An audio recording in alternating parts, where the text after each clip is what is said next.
ओम नमो भगवते वासुदेवाय। ओम नमो नारायणाय। ओम पितृदेवताभ्यो नमः। संपूर्ण विश्व में जो भी पितृदेव हैं, उनकी मुक्ति, उनके मोक्ष और उनकी शांति के लिए, विश्व कल्याण के लिए और भारत का नाम सर्वोच्च शिखर पर हो और अपने पिता की आत्मा की शांति के लिए श्राद्ध पक्ष में गीता के निरंतर अध्याय। इसी क्रम में आज श्रीमद् भगवद गीता का 13वां अध्याय, अथ त्रयोदशोध्याय। श्री भगवान उवाच। श्री भगवान बोले, हे अर्जुन, यह शरीर क्षेत्र इस नाम से कहा जाता है और इसको जो जानता है उसको क्षेत्रज्ञ इस नाम से उनके तत्व को जानने वाले ज्ञानी जन कहते हैं।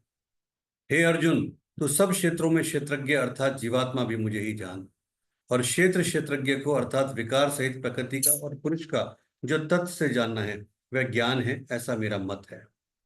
वह क्षेत्र जो और जैसा है तथा जिन विकारों वाला है और जिस कारण से जो हुआ है, तथा वह क्षेत्रज्ञ भी जो और जिस प्रभाव वाला है, वह सब संक्षेप में मुझसे सुन। यह क्षेत्र और क्षेत्रज्ञ का तत्व ऋषियों द्वारा बहुत प्रकार से कहा गया है और विविध वेद मंत्रों द्वारा भी विभाग पूर्वक कहा गया है, तथा भली भांति निश्चय किए हुए युक्ति युक्त ब्रह्मसूत्र के पदों द्वारा भी कहा गया है। 5 महाभूत, अहंकार, बुद्धि और मूल प्रकृति भी, तथा 10 इंद्रियां, एक मन और 5 इंद्रियों के विषय अर्थात शब्द, स्पर्श, रूप, रस और गंध, तथा इच्छा, द्वेष, सुख, दुख, स्थूल देह का पिंड, चेतना और धति, इस प्रकार विकारों के सहित यह क्षेत्र संक्षेप में कहा गया।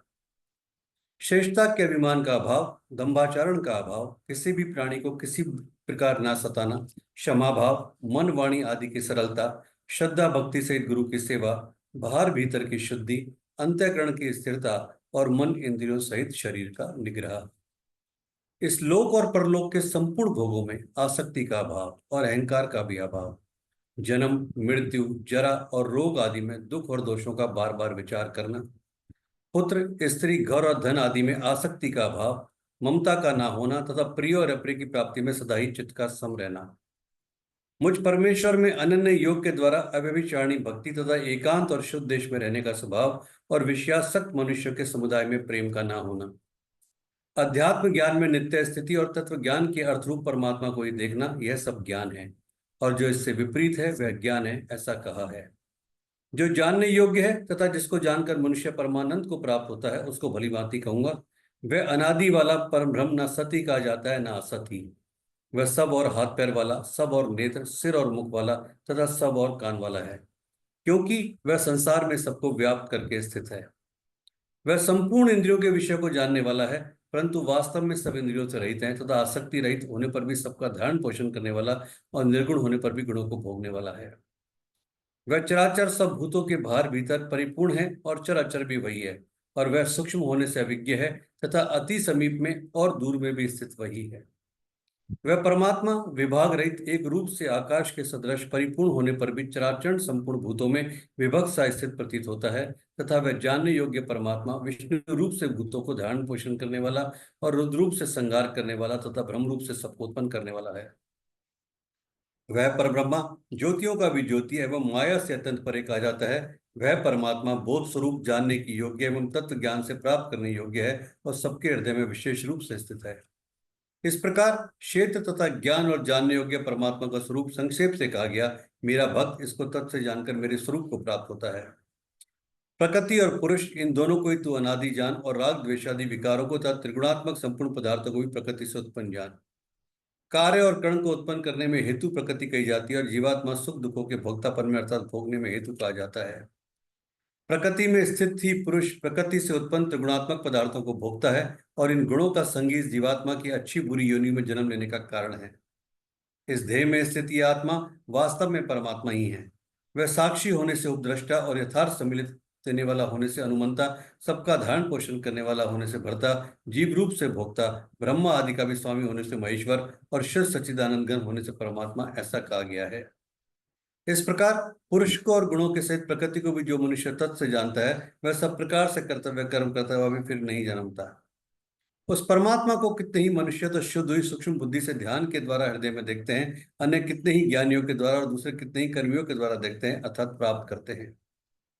परंतु इनसे दूसरे अर्थात जो मंद बुद्धि वाले पुरुष हैं, वे इस प्रकार न जानते हुए दूसरों से अर्थात तत्व के जानने वाले पुरुषों से सुनकर ही तदनुसार उपासना करते हैं, और वे श्रवण परायण पुरुष भी मृत्यु रूप संसार सागर को निसंदेह तर जाते हैं। हे अर्जुन, यावन मात्र जितने भी स्थावर जंगम प्राणी उत्पन्न होते हैं, उन सबको तू क्षेत्र और क्षेत्रज्ञ के संयोग से ही उत्पन्न जान। जो पुरुष नष्ट होते हुए सब चराचर भूतों में परमेश्वर को नाश रहित और संभाव से स्थित देखता है, वही यथार्थ देखता है। क्योंकि जो पुरुष सब में संभाव से स्थित परमेश्वर को समान देखता हुआ अपने द्वारा अपने को नष्ट नहीं करता, इससे वह परम गति को प्राप्त होता है। और जो पुरुष संपूर्ण कर्मों को सब प्रकार से प्रकृति के द्वारा ही किए जाते हुए देखता है और आत्मा को अकर्ता देखता है, वही यथार्थ देखता है।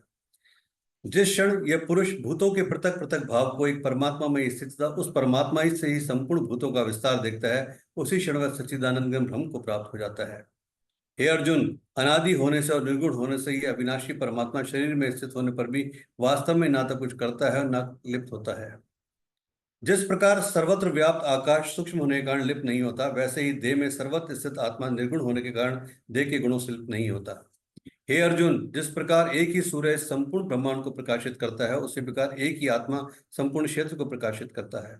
इस प्रकार क्षेत्र और क्षेत्रज्ञ के भेद को तथा कार्य सहित प्रकृति से मुक्त होने को जो पुरुष ज्ञान नेत्र द्वारा तत्व से जानते हैं, वे महात्मा जन परम ब्रह्म परमात्मा को प्राप्त होते हैं।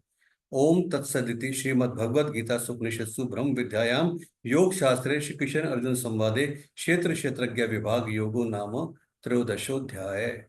ओम नमो भगवते वासुदेवाय। ओम नमो नारायणाय। ओम पितृभ्यो नमः। ओम नमः शिवाय। ओम नमः शिवाय। ओम नमः शिवाय। शिव नमः शिवाय। शंकर नमः शिवाय। शंभो नमः शिवाय। भोले नमः शिवाय। केशव नमः शिवाय। माधव नमः शिवाय। पिता नमः शिवाय। माता नमः शिवाय। मैं भी नमः शिवाय। तो भी नमः शिवाय। ओम नमः शिवाय। ओम नमो भगवते वासुदेवाय।